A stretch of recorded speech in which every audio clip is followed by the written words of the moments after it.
Selamat hari Sabtu teman-teman. Hari ini kita bertemu lagi dalam komunitas pemuda remaja. Nah saudara-saudara, kita masih dalam seri bagaimana kita ini menjadi penata layanan yang baik. Kita sudah bicara tentang bagaimana menata layan waktu kita, bagaimana menata layan uang kita. Dan satu lagi yang penting adalah menata layan talenta yang Tuhan berikan pada kita, karunia-karunia. Nah, hari ini Semulia yang akan menyampaikan tentang bagaimana menjadi penata layan karunia yang menyenangkan hati Tuhan.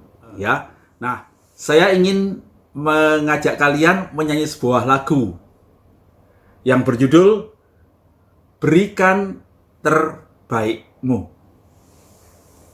Nah, lagu ini bicara tentang barangkali karunia kita tidak besar, talenta kita tidak banyak. Tetapi kalau kita memberikan yang terbaik kepada Tuhan, pasti Tuhan akan memberkatinya. Ya, beri terbaikmu.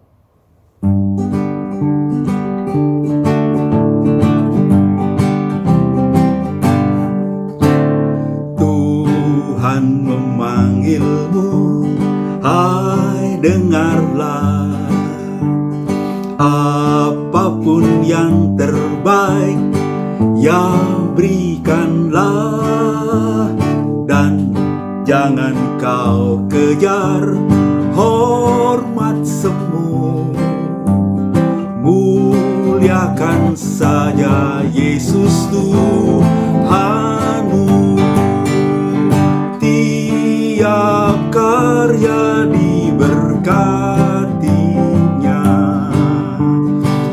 namun yang terbaik dimintanya. Walaupun tak besar talentamu, beri yang terbaik kepada Tuhanmu. Sanjungan dunia jauhkanlah, dan jangan kau dengar godaannya. Layani Tuhanmu dalam gereja, dalam hidupmu yang telah kau beri. Tiap kerja diberkatinya, namun yang terbaik dimintanya.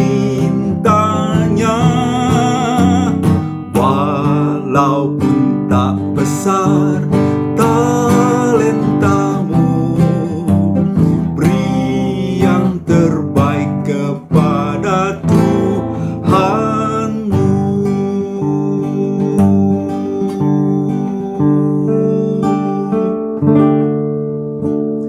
Hari terakhir pun makin dekat.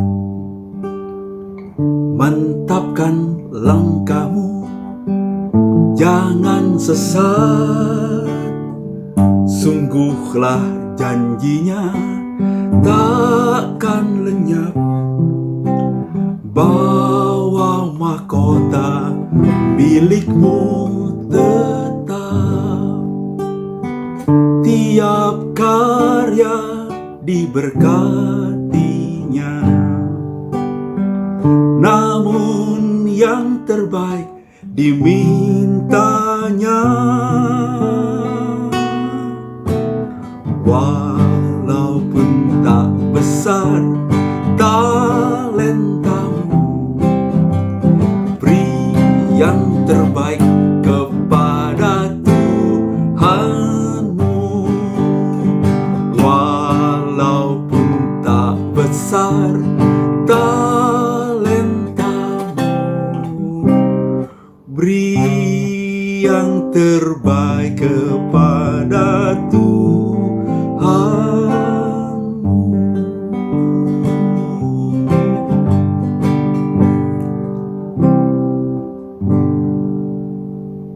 Kita akan mendengarkan renungan dari Semulia Dan saya berharap teman-teman kita memberikan yang terbaik kepada Tuhan.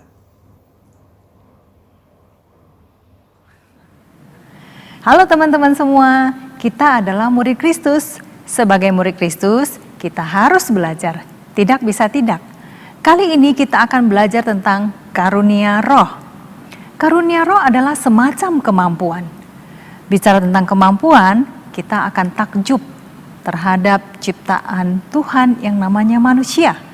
Karena manusia, kemampuannya melebihi ciptaan yang lainnya. Kalau kita lihat kera misalnya, spesies kera mampu bergelantungan di tempat tinggi tetapi tidak bisa menenun seperti laba-laba. Spesies ikan bisa berenang tetapi tidak bisa bergelantungan seperti kera. Laba-laba, mereka bisa menenun jaring tetapi tidak bisa menjahit. Beda dengan spesies lainnya, manusia bisa bergelantungan di tempat tinggi seperti pada pertunjukan akrobat.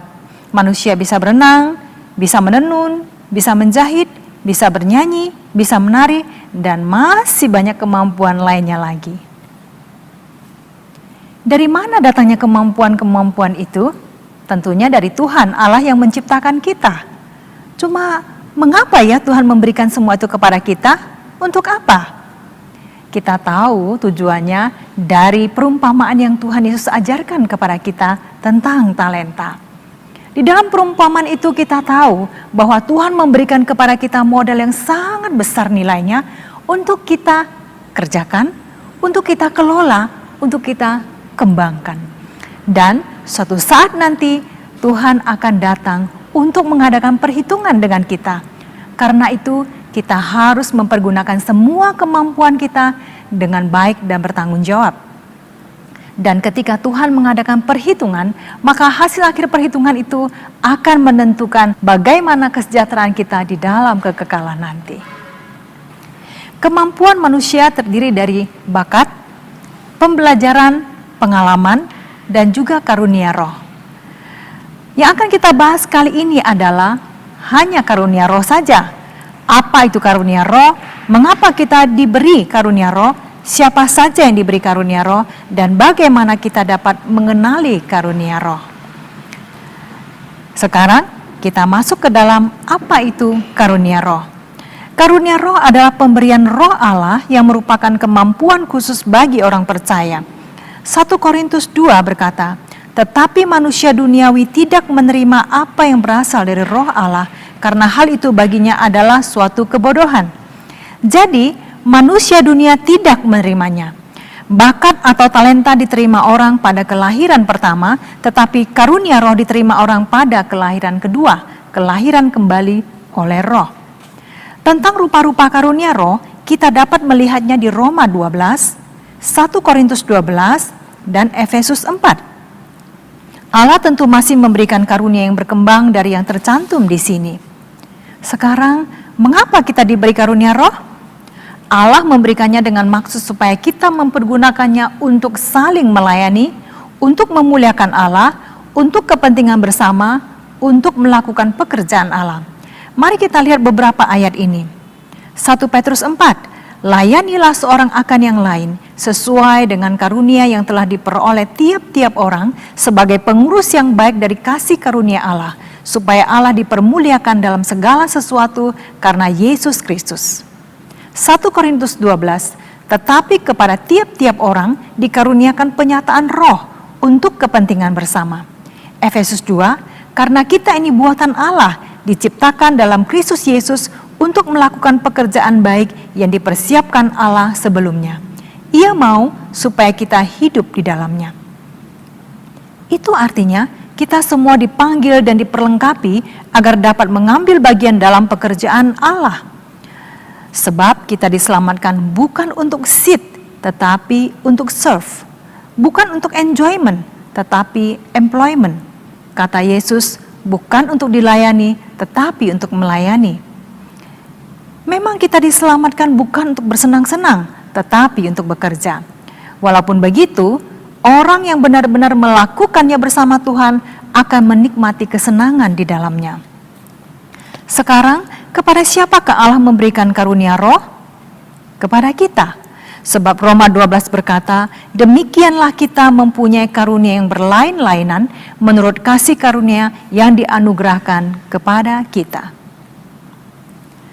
Kalau semua anak-anak Tuhan memperoleh karunia roh, maka kita harusnya gelisah ketika kita mendapati bahwa tidak ada karunia apa-apa yang ada pada kita.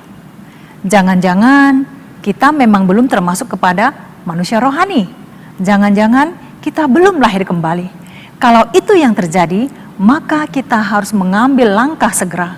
Pertama, undanglah Tuhan Yesus dengan sungguh-sungguh supaya Dia masuk ke dalam kehidupanmu menjadi juru selamat. Maka Roh Kudus akan tinggal di dalammu. Kedua, bacalah Alkitab dan lakukanlah, taatilah apa yang dikatakan Tuhan di dalamnya. Ketiga, kenalilah karunia roh yang ada padamu. Bagaimana kita mengenali karunia roh? Pertama, berdoa, mohon penerangan Roh Kudus. Selain itu, semakin mendekatlah kepada Allah melalui doa dan firman Tuhan, agar kita semakin serupa dengan Kristus.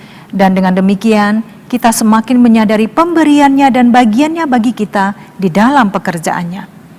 Kemudian, selidiki, gali kemungkinan karunia yang Tuhan beri padamu. Caranya adalah dengan terus melayani di berbagai bidang pelayanan yang membutuhkan dan selalu berusaha memberi yang terbaik. Lalu, terapkan, pakai sesering mungkin. Setelah kita merasa menemukan karunia kita, pergunakanlah sesering mungkin dan sebaik mungkin. Jangan hanya memakainya sekali-sekali. Lalu, uji, periksalah dari berbagai aspek, baik perasaan sendiri, efektivitas hasilnya, dan peneguhan atau komentar dari orang lain. Kita harus menguji dari berbagai aspek, sebab kita bisa saja menyukai suatu pelayanan, tetapi sebenarnya kita tidak melakukannya dengan baik atau efektif. Lalu, terbuka, biarkan Tuhan pimpin pada tahap selanjutnya. Allah bisa saja membukakan karunia lain, memperluas karunia yang sudah dipergunakan, atau mempersempit karunia yang ada. Allah sedang mencari hati yang bersedia taat kepadanya, yang menyediakan diri untuk dipakai olehnya, dan memuliakan Tuhan dengan pemberiannya. Karena itu, jangan menutup diri pada perubahan atau pimpinan Tuhan bagi pelayanan kita selanjutnya. Saat ini, banyak orang mencoba mengenali karunia roh mereka dengan melakukan tes karunia. Teman-teman bisa coba melakukannya, tetapi ingat, pertama, harus lakukan itu dengan jujur dan dengan bergantung kepada Tuhan. Jangan melakukan itu, jangan mengisi itu tidak jujur atau seadanya saja dan tanpa bergantung kepada Tuhan. Dan yang kedua, ingatlah, hasil yang diperoleh pakailah untuk sebagai suatu langkah awal sehingga mengenali dengan lebih jelas, memantapkan karunia roh yang ada padamu. Jangan pakai itu sebagai sebuah patokan pasti yang tidak bisa berubah lagi. Teman-teman, kenalilah karunia rohmu, karena itu adalah salah satu kunci untuk menemukan kehendak Tuhan di dalam pelayananmu. Tetapi setelah menemukan karunia roh ini, kita harus mengingat hal-hal ini. Pertama, jauhi sikap sombong atau merasa penting jika kita memperoleh karunia yang tampaknya lebih daripada yang lain. 1 Korintus 4 memberi peringatan, sebab siapakah yang menganggap engkau begitu penting, dan apakah yang engkau punya yang tidak engkau terima? Dan jika engkau memang menerimanya, mengapakah engkau memegahkan diri seolah-olah engkau tidak menerimanya? Kemudian, jadilah penata layan yang baik dan bertanggung jawab dari karunia yang Tuhan sudah beri kepadamu. Layanilah dia dan sesama dengan sebaik-baiknya. 1 Petrus 4 memerintahkan kita, layanilah seorang akan yang lain sesuai dengan karunia yang telah diperoleh tiap-tiap orang sebagai pengurus yang baik dari kasih karunia Allah. Kita harus ingat bahwa sebagai penata layan, suatu hari kita harus memberi pertanggungjawaban sesuai dengan porsi yang sudah kita terima. Kemudian, jangan hindari suatu kebutuhan pelayanan hanya karena menilai bahwa itu berbeda dengan karunia kita. Kita harus sadar bahwa kita tidak tahu jalan di depan. Kita mungkin tidak memiliki kesempatan yang lebih panjang lagi. kita perlu ingat apa kata pengkhotbah. Segala sesuatu yang dijumpai tanganmu untuk dikerjakan, kerjakanlah itu dengan sekuat tenaga, karena tak ada pekerjaan, pertimbangan, pengetahuan, dan hikmat dalam dunia orang mati, kemana engkau akan pergi. Selain itu, Tuhan mungkin sedang membuka kesempatan lain bagi kita melalui sebuah kebutuhan pelayanan dan mau menunjukkan kepada kita karunia lainnya. Teman-teman, itulah beberapa dasar yang perlu kita tahu tentang karunia roh. Sekarang, mari kita mengulang supaya kita mengingatnya dengan lebih baik. Kali ini kita sudah membahas apa, mengapa, siapa, dan bagaimana tentang karunia roh. Karunia roh dimiliki pada saat kelahiran kembali, sedangkan bakat atau talenta pada kelahiran pertama. Tuhan memberi karunia roh kepada semua anaknya untuk melakukan pekerjaannya. Karena itu, kita patut gelisah jika mendapati bahwa tidak ada karunia roh apa-apa pada kita. Ada dua kemungkinan. Mungkin kita belum menerima kelahiran kembali, atau kita belum mengenali karunia roh. Selanjutnya, jika kita sudah benar-benar di dalam Kristus, kenalilah karunia roh. Karena itu adalah salah satu kunci untuk menemukan kehendak Allah bagi pelayanan kita. Kemudian kita harus ingat, jika kita sudah mengenali karunia roh kita, jauhi sikap sombong atau merasa penting sehubungan dengan karunia kita. Toh semuanya berasal dari Tuhan, selain itu Tuhan sangat benci kesombongan. Kemudian, jadilah penata layan yang baik dan bertanggung jawab atas karunia yang Tuhan beri. Suatu hari, Tuhan akan mengadakan perhitungan dengan kita. Lalu, jangan hindari suatu kebutuhan pelayanan hanya karena karunia yang tidak sesuai menurut kita. Tuhan mungkin tidak memberi kesempatan yang lebih panjang lagi kepada kita. Atau justru Tuhan ingin membuka kesempatan lain bagi kita melalui kebutuhan pelayanan itu. Kiranya Tuhan menolong kita untuk menjadi penata layan yang baik dan bertanggung jawab untuk kasih karunia yang sudah Tuhan berikan kepada kita. Mari kita berjuang bersama-sama dan kita berjuang bersama Tuhan. Mari kita berdoa. Allah yang baik, terima kasih untuk segala kemampuan yang Tuhan sudah berikan kepada kami. Tolong kami untuk mempergunakannya dengan baik dan bertanggung jawab. Dan Tuhan yang baik, terima kasih karena memberikan kepada kami anak-anak-Mu karunia roh untuk melakukan pekerjaan-Mu, membangun gereja-Mu. Tolong kami supaya semakin hari kami semakin jelas akan karunia roh yang Tuhan berikan kepada kami, supaya kami hidup di dalamnya, hidup memuliakan Tuhan, hidup bagi sesama. Terima kasih Tuhan, dalam nama Yesus kami berdoa, amin. Demikian kita sudah mendengarkan renungan dari Semulia. Kita akan mendiskusikannya nanti jam 5 sore teman-teman ya. Dan saya berharap kita semua boleh hadir. Teman-teman yang belum menyanyi untuk nyanyi bersama, segera menyanyi ya. Tolong di-upload di Drive, Google Drive atau di Dropbox. Dan tolong linknya dikirimkan ke saya. Tuhan Yesus memberkati.